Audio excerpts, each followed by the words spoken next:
Oke guys, welcome back to Daily Charting with Toshi, di mana kita akan daily chart your favorite cryptocurrencies. Oke, dalam 24 jam terakhir terjadi koreksi sebesar 4,53% di cryptocurrency market. Dengan total market cap-nya mencapai di 2,57 triliun US dollars, dengan peningkatan Bitcoin dominan sebesar 0,32% dan peningkatan volume juga sebesar 0,61%. Artinya Bitcoin dominan pada hari ini kita bisa lihat di sini ya, kembali menguat sepertinya ya. Kembali menguat dan berhasil mantul di 54,03 ya. Nah, jadi kita bisa lihat di sini ya, sepertinya Bitcoin masih belum mau mengalah dengan altcoins ya. Lagi-lagi yang menjadi pertanyaan besarnya adalah apakah sekarang itu dalam kondisi di daerah sini ya, daerah sini atau jangan-jangan kita sudah masuk dalam era sini ya. Nah, kalau sudah masuk ke daerah sini, otomatis altcoins akan cenderung lebih berkuasa nanti ke belakangnya ya.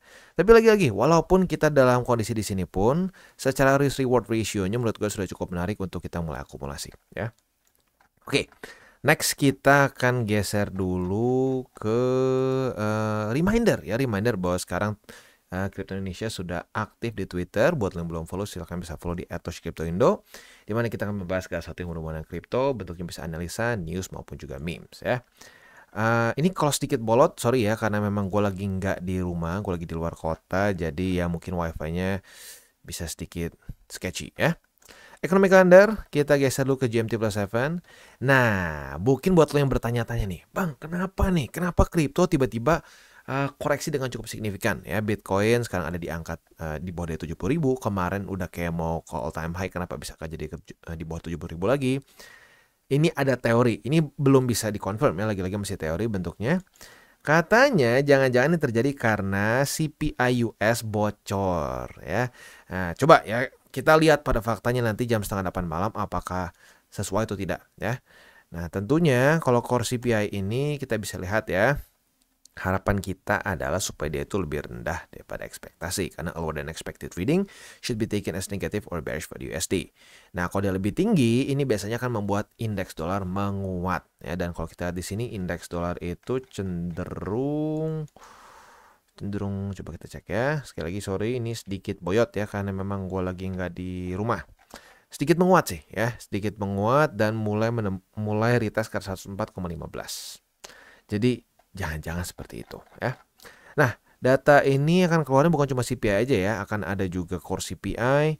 Ini semua harapannya sama ya, harapannya supaya dia itu lebih rendah daripada ekspektasi semua. Lalu lebih malamnya lagi akan ada crude oil inventories. Untuk ini harapannya adalah supaya dia lebih tinggi daripada ekspektasi, karena untuk oil itu korelasi negatif dengan USD ya. Jadi kita ingin oil cenderung meningkat ya.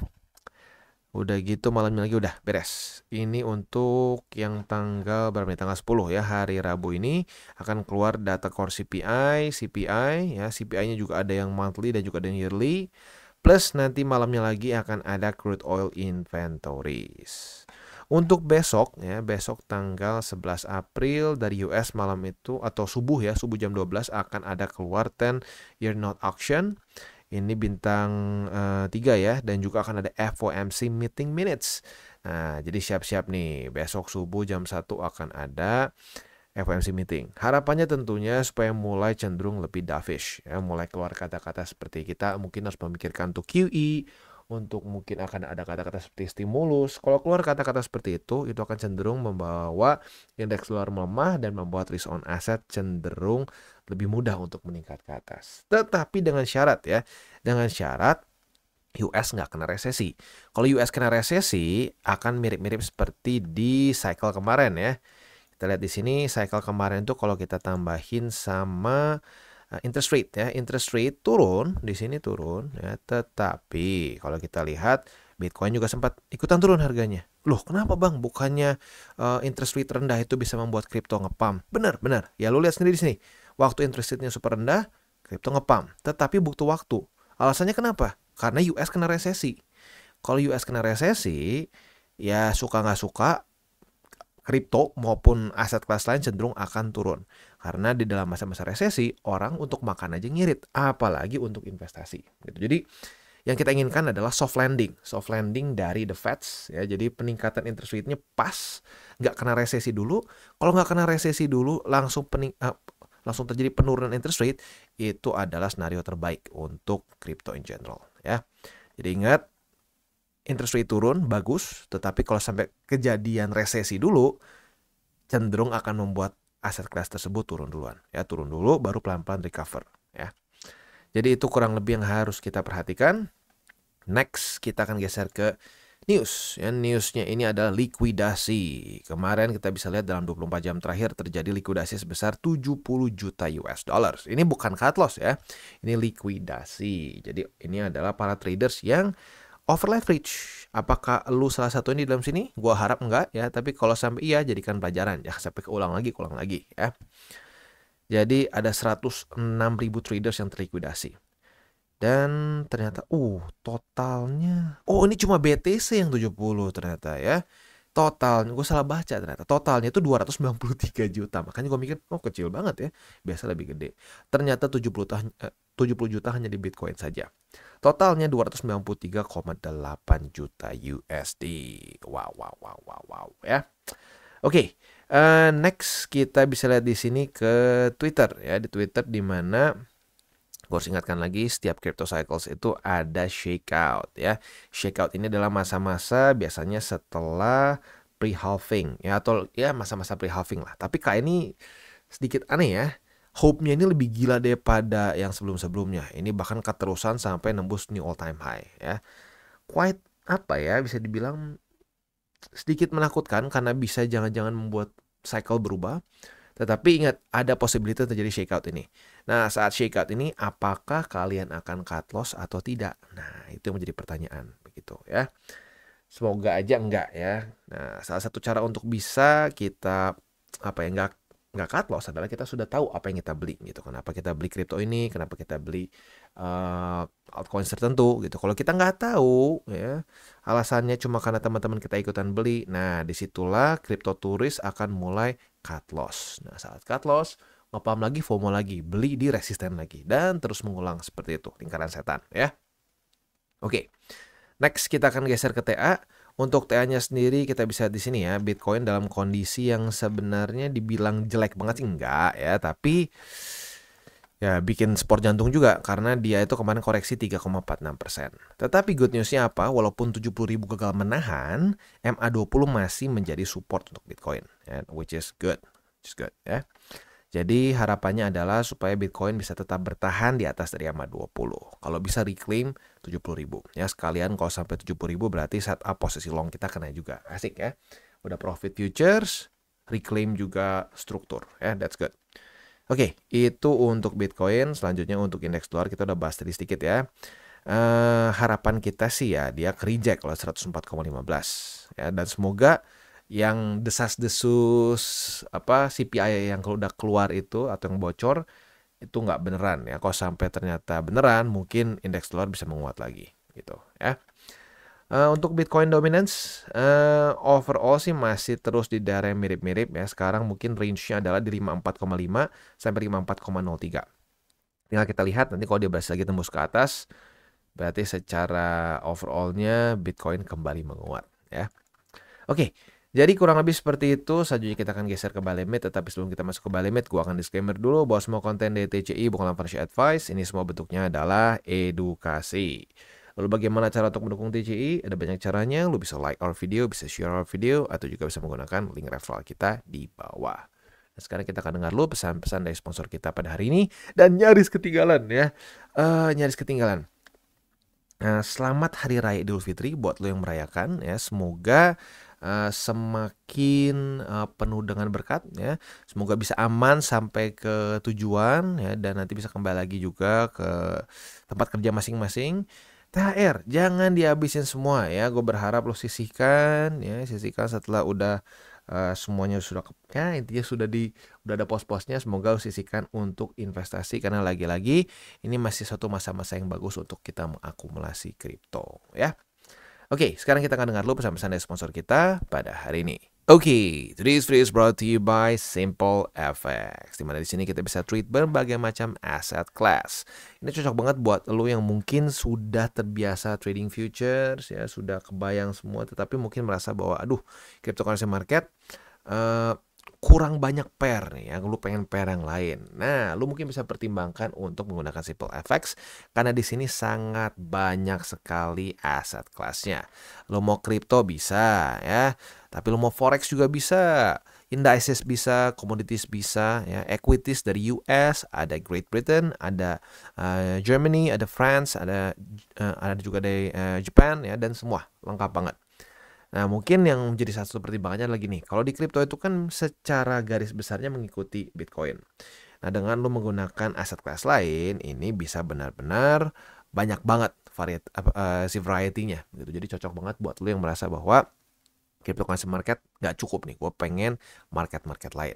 Lu bisa pertimbangkan untuk menggunakan Simple FX karena di sini apabila menggunakan link referral kita, lu bisa mendapatkan up to 5,000 USD worth of kredit di dalamnya, ya. Jadi buat lo yang tertarik bisa menggunakan link referral kita di bawah dan mulai trade di Simple FX. Oke, dan kita masuk dulu ke Bitcoin. Untuk Bitcoin secara buy limitnya berarti buy limit pertama tembus, buy limit kedua di MA20 dan 67.000 ya. Jadi terakhir sih kan kita satuin, cuman sekarang udah mulai sedikit naik. Mungkin jadi buy limit sendiri ya. Jadi buy limit kedua di MA20 di angka 68.573 which is ketahan ya. Buy limit ketiga di 67.610. Itu untuk posisi spot di Bitcoin. Untuk posisi futuresnya sudah terjadi retest 1, retest 2 di MA20 dengan target TP kita di 70.000. Ya, sekarang sedang dalam keadaan profit sebesar ya belum terlalu gede sih, 0,62% ya. Itu untuk posisi long di 70.000. Posisi shortnya tinggal kita balik saja. Retest 1, retest 2 di 70.000 sebagai resisten. Kita bisa buka posisi short dengan target TP di MA20 ya. Itu kurang lebih setup untuk di Bitcoin. Selanjutnya kita geser ke Ethereum. Untuk Ethereum kemarin dia ngedam 5%. Tetapi good newsnya MA50 masih berhasil bertahan ya. Jadi untuk posisi spotnya buy limit 1 dan 2 sayangnya tembus. 2 technically enggak sih karena masih ada MA50 ya. Tadinya itu Confluence. Jadi technically 2 masih tahan lah ya. Buy limit ketiga di 3.386. Untuk posisi futuresnya retest 1, retest 2 sudah terjadi di MA50 dan sudah kena target TP juga. Jadi buat lo yang sudah buka posisi long di MA50 ya, sudah mendapatkan profit, nggak terlalu gede sih, tapi oke lah, 0,72%. Itu untuk posisi longnya. Untuk posisi short, jujurnya ini kalau sampai nunggu besok mungkin akan lebih kecil lagi. Jadi kita jangan setupnya jangan kayak gini deh. Kita tunggu aja sampai besok di close di mana. Kalau di atas dari 3.521 berarti ya kita skip dulu posisi shortnya ya. Next kita geser ke Cardano. Untuk Cardano dia sayangnya kemarin itu nggak dam lah. Koreksi 3,41%. Sayangnya tuh daily close dibuat dari buy limit pertama. Jadi buy limit pertama tembus, buy limit kedua sudah ke retest, buat yang sudah pasang harusnya sudah dapat juga. Dan buy limit ketiga di 0,56 sen. Ya, sorry 0,56 dolar alias 56 sen. Itu untuk posisi spot di Cardano. Untuk posisi futuresnya, kemarin retest pertama di MA20 tetapi sayangnya langsung jebol, jadi kita nggak dapat posisi shortnya. Ya, lagi-lagi kalau belum rezeki ya sudah, nggak bisa kita paksakan ya. Nah, untuk posisi longnya juga sayangnya karena jebol. Jadi lagi-lagi kita harus lihat sampai besok jam 7 pagi. Kalau daily close di atas dari 58 sen, maka kita bisa buka posisi long atau lebih tepatnya limit ya. Limit posisi long di sini dengan target TP di 59 sen. Itu kurang lebih setup untuk di Cardano. Next kita geser ke render. Untuk render, nah ini posisi futuresnya profit nih ya. Retest 1, retest 2 ya. Kita dapat posisi short. Nah posisi shortnya ini target TP-nya di MA50 ya. Nah berarti sudah kena berapa persen nih? Lumayan, nyaris 7% ya. Itu untuk posisi shortnya. Untuk posisi long ya karena MA50-nya jebol kena cut loss ya. Jadi ya nggak selalu profit ya. Jadi ini profit nyaris 7, cut loss-nya nggak terlalu parah lah ya. Masih cuan kalau kita lihat ya minus 3%-an. Oke, Itu untuk posisi futuresnya. Untuk posisi spotnya, buy limit bukan pertama, ini buy limit kedua tembus lagi. Jadi sekarang tinggal tersisa adalah buy limit ketiga di $8 lebih 3 sen. Itu untuk posisi spot di render dan juga futuresnya ya. Overall oke lah ya. Next kita geser ke Solana. Dan untuk Solana posisi futures kita juga sudah ada yang kena target TP. Retest 1, retest 2 di 181,33 sebagai resisten. Kita buka posisi short kemarin dan posisi short kita sudah kena target TP di 169,45. Artinya kita sudah mengantongi profit sebesar berapa nih? Coba kita cek ya. Wow, 7% lagi ya. Oke. Itu untuk, waduh, ke ini ya, sebentar kita reload dulu. Jadi tadi untuk Solana itu secara posisi spotnya oke ya. Wah, ini ke di sini harusnya ya. Yep, oke. Tadi kehapus ya. Kurang naik sedikit. Oke.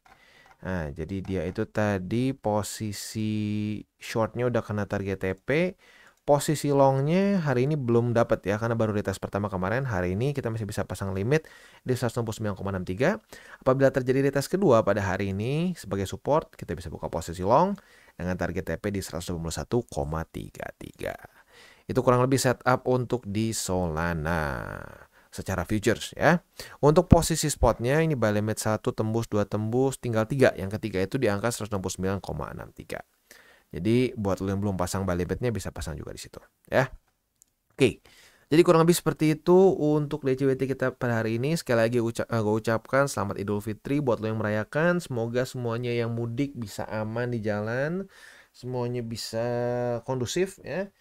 Ingat kalau ngantuk jangan dipaksa ya, karena serem juga ya. Udah ada yang kecelakaan kemarin, jadi hati-hati ya. Dan juga buat lo yang sudah dapat THR ya, gue ingatkan lagi kita dalam kondisi market yang masih oke untuk akumulasi. Jadi jangan sampai semuanya dipakai kalau menurut gue ya. Lebih baik disisihkan, nggak usah gede-gede, tergantung lo masing-masing, tapi sisihkan aja untuk bisa melakukan akumulasi. Karena lagi-lagi secara risk rewardnya masih cukup menarik ya. Sekali lagi gue ingatkan 3 golden rule ya, jangan pakai uang panas, jangan over leverage, dan berpikirlah jangka panjang untuk kripto. Oke guys, jadi itu adalah akhir dari segmen DCWT kita pada hari ini. Dan jangan lupa bagi kalian yang merasakan manfaat dari segmen ini, jangan lupa untuk share ke teman-teman kalian. Dan apabila lu pengen mensupport channel kita ya TCI, jangan lupa untuk menggunakan link referral kita di bawah. Nggak wajib ya, tetapi apabila lu menggunakan link referral kita di bawah, ada macam-macam ya, dari Bybit, Huobi, Maxi, toko kripto, dan banyak lagi ya. Ya, walaupun nggak wajib, tapi kalau menggunakan link referral kita, lu secara langsung membantu perkembangan dari TCI. Dan satu lagi, jangan lupa juga untuk join Telegram group kita, di mana kita bisa ngobrol-ngobrol santai mengenai dunia cryptocurrency secara 2 arah. So, jangan lupa untuk like, subscribe, click the bell icon, and see you on the next video.